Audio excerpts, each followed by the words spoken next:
안녕하세요. 행복샷입니다. 오늘도 시장을 정리하면서 하루를 마무리하는 시간을 가져볼 겁니다.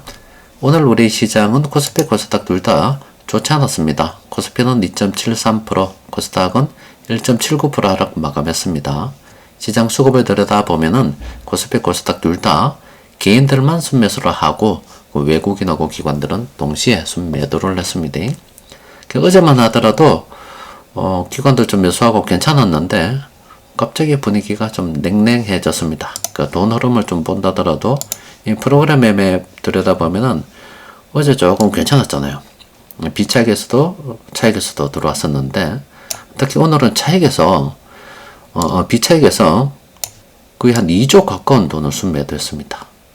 요거는 비차익 거래하는 세력들의 의도가 반영이 되었다라고 보시면 된다 그랬죠. 근데 어제하고 전혀 다른 방향의 또 금액도 훨씬 더 크다는 거는 지금 세력들이 뭔가 겁을 먹었다는 겁니다. 세력들이 갑작스럽게 하루 만에 왜 겁먹었냐, 겁먹을 일이 뭐가 있었냐라고 들여다보니까 바로 이 중동 전쟁의 불확실성이 확대가 된 겁니다. 이란의 가스전을 이스라엘하고 미국하고 폭격했다고 합니다. 그러니까 미국은 나는 모른다라고 이야기했는데 어쨌든 가스전을 폭격했습니다. 그랬더니 보복 공격을 해서 이에는 이란이 카타르에 또 가스 시설을 갖다가 이렇게 폭격을 해버렸습니다.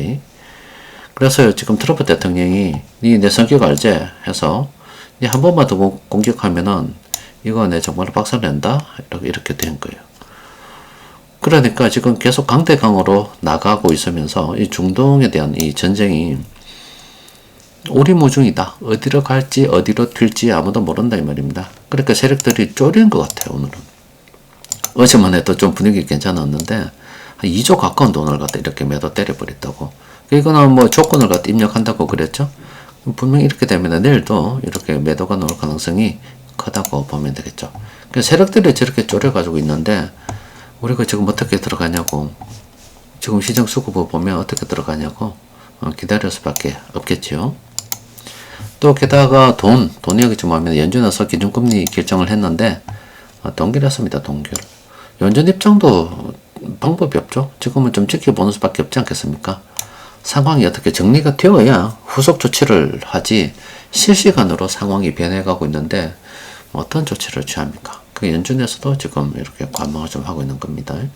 그 시장 수급도 중간하고 연준도 이렇게 관망을 하니 우리도 좀 지켜보는 게 좋겠죠. 그 지켜본다는 거는 어떤 개념이냐? 지금 많이 싸졌다 이 말이죠. 그러니까 시당초 현금 여유가 없는 분들께서는 오히려 뭐 지켜볼 수밖에 없었고 그죠? 또 그리고 현금 여유가 좀 있었지만은 나는 중동 잘 모르겠는데 신중한 입장이다 생각하시는 분들도 지켜보고 있었을 거고, 나는 현금 여유가 좀 있었는데 최근에 뭐 좀 주워 담았는데 이런 분들께서는 지금 현재 뭐 많은 종목들이 떨어져 있기 때문에 좀 더 싸게 매수하기 위해서 지켜봐야지. 그러니까 각자 처한 상황에 따라서 시장을 지켜본다 하더라도 지켜보는 그 기준점이 다 다르다 이 이야기입니다. 어쨌든 뭐 지금 사는 건 아니기 때문에 지켜보는 거다. 그런데 장기적으로 좀 봤을 때 우리가 조금 신경을 좀 생각 좀 해봐야 되는 부분이, 지금 정부에서도 좀 곤란할 수도 있습니다. 지금 3월, 4월, 5월, 6월 끝나면 바로 선거입니다. 6월 초이기 때문에 중간 선거가 이렇게 있는데 이 주식시장 끌어올려 놨단 말이에요. 근데 지금 이렇게 떨어져 가지고 이렇게 이제 이렇게 하고 있거든. 그러니까 어떻게 될지 몰라. 이렇게 하다가 다시 이렇게 떨어지면 진짜 답이 없거든. 정부에서도 이런 상태를 좀 막고자 하는 것 같습니다. 왜냐하면 선거 전에 떨어지면 안 된다니까. 그런데 이제 좀 멀리 보고 하는 이야기들입니다. 여기 한번 생각해보자. 우리 자본시장을 갖다가 어떻게 하면 안정시키고, 좀 저평가해서 좀 올려서 정상화시키고, 그러려면 어떤 방법이 있겠는가. 이렇게 의논을 좀 한 거예요. 이거는 이제, 좀 의견이 모아지면은 정책으로 반영을 할 거기 때문에, 실제 우리가 효과를 보기 위해서는 뭐 시간이 좀 걸리겠지만은 심리적인 어떤 요인으로서 정부에서 이만큼 신경 쓰는구나 이런 생각 좀 해볼 수 있겠죠. 정부에서는 이 하락 이거 막고자 하는 거다 이렇게 또 생각해 볼 수도 있습니다. 주식을 들고 있는 입장에서는 얼마나 기분이 좋나. 정부에서도 이렇게 돈 벌으라고 해주니까 참 좋다. 어쨌든 저는 잘 모르겠습니다. 이게 경험상 정부든 권력은 돈 있는 사람들 편이다 하는 생각이 좀 듭니다. 솔직히 좀 듭니다. 지금 여러분들 우리나라 상속세 있죠? 중국은 상속세 빵원입니다. 공산주의 그 중국 있죠? 우리는 지금 상속세가 얼마 되니 해서 상속세가 뭐 높니 많이 이런 이야기 하잖아요. 이 작은 우리나라. 그래서 이때 말이 많은데 중국은 상속세가 빵원입니다. 첫 번째로 중국은 이게 사유재산이 인정된 지가 얼마 안 돼가지고 현재 중국의 부자들이 많거든요. 부자들은 전부 다 자수성가입니다. 부모한테 물려받은 재산이 있을 수가 없어. 다 자수성가 한 애들인데 뭐 지가 사업에서 벌었던 비리로 벌었던 어떻게든 자수성가 했단 말이에요. 그래서 아직은 상속을 해본 경험이 없기 때문에 상속세가 중국은 없습니다. 그런데 상속세를 만들라니까 중국 공산당이 안 만드는 것 같아. 그럼 상속세를 만들려면 자금 출처, 부모가 돈을 어디서 모았고 그 자녀에게 어떻게 나눠준다 이렇게 되는데 이 자금 출처가 돈을 어떻게 벌었다 해서 좀 끌리는 놈들이 많은 것 같아. 그래서 중국 공산당들이 시기상조다 해서 상속세 안 만들고 있습니다. 그러니까 중국은 이제 이 공산주의 국가임에도 불구하고 상속세가 없는 거예요. 그러니까 우리나라도 이렇게 시장 좀 떨어지면은 뭐 선거도 있으니까 뭐 그래서 그런지 몰라도 돈 있는 사람들 사실 이렇게 주식이라든지 뭐 들고 있는 사람들은 어떤 사람들 이야기는 불로소득이라고 할 수 있는 거잖아. 가마저 돈 번다 이렇게 이야기할 수 있는 거고 사실 가마저 돈 버는 건 아닌데 근데 돈 있는 사람들 돈 벌어주려고 이런 노력을 한다 이 말이야.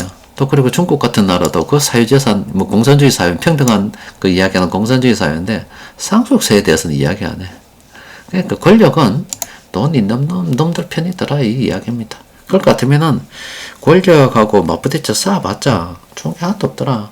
그래서 저는 우리가 1000년 살면은 좀 어떻게 해볼 만도 한데 대충 열어 살면은 세상 돌아가는 이치 깨닫고 좀 손쉬운 방법을 비리를 하라는 게 아니라 주식을 사들고 있으면 정부에 도와주니까 좀 들고 가는 것도 장기적으로 괜찮지 않겠나 싶습니다. 그럼 여기서 어쨌든 이제 넣은 의견들 중에서 이거는 좀 우리가 생각을 해볼 만합니다. 코스닥을 1, 2부로 나눈다. 지금 현재 우리 코스피는 800 몇십 종목, 코스닥은 거의 한 2배 되는 종목이 상장되어 있는데 시가총액으로 봐도 코스피와 코스닥은 비교가 안 되죠. 근데 코스닥은 너무 쓸데기 없는 종목이 많다 이 말이에요. 세력들 입장에서도 아마 적어도 고민했을 겁니다. 이렇게 1, 2부 놓은 거는 이야기 놓은 거는 기금을 모아서 좀 넣고 싶은데 워낙 이래 희한한 회사들이 많으니까 넣기가 곤란하다 이 말이에요.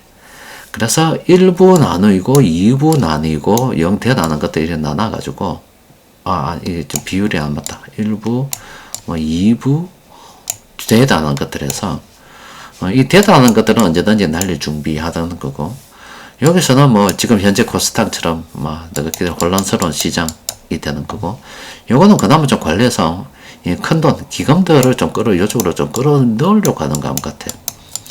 어쨌든 가면 이렇게 그렇게 되면 요걸 어떤 대상으로 해서 ETF가 만들어질 수가 있겠죠. 기획을 하면 그래 잡지 않겠나 싶은데 그럼 여기에 들어갈 만한 종목들을 미리 우리가 좀 가지고 있으면 좋겠죠. 어떤 기금이 들어오면은 종목 분석을 하는 게 아니라 그냥 쭉 줄 세워서 그냥 시가총액 큰 거 빌려 해가지고 액티브가 아닌 이상 패시브 자금 많이 들어온다면 그냥 분배거나 안분을 하는 거거든요.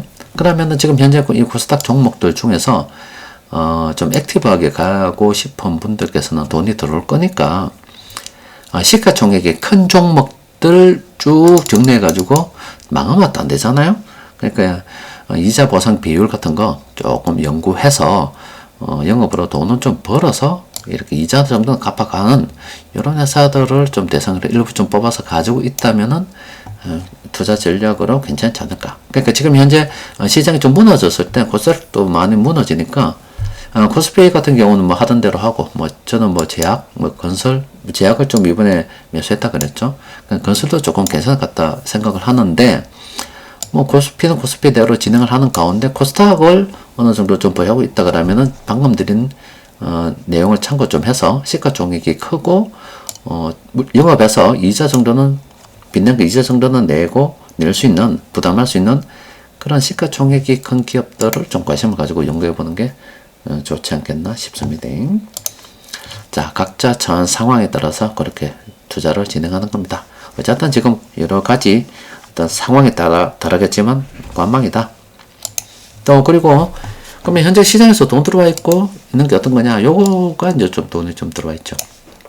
오늘은 지능기업 가는데 괜찮잖아요. 이제 잘 간다. 이거는 뭐 계속 간다고 봐야지 뭐. 안 그래요?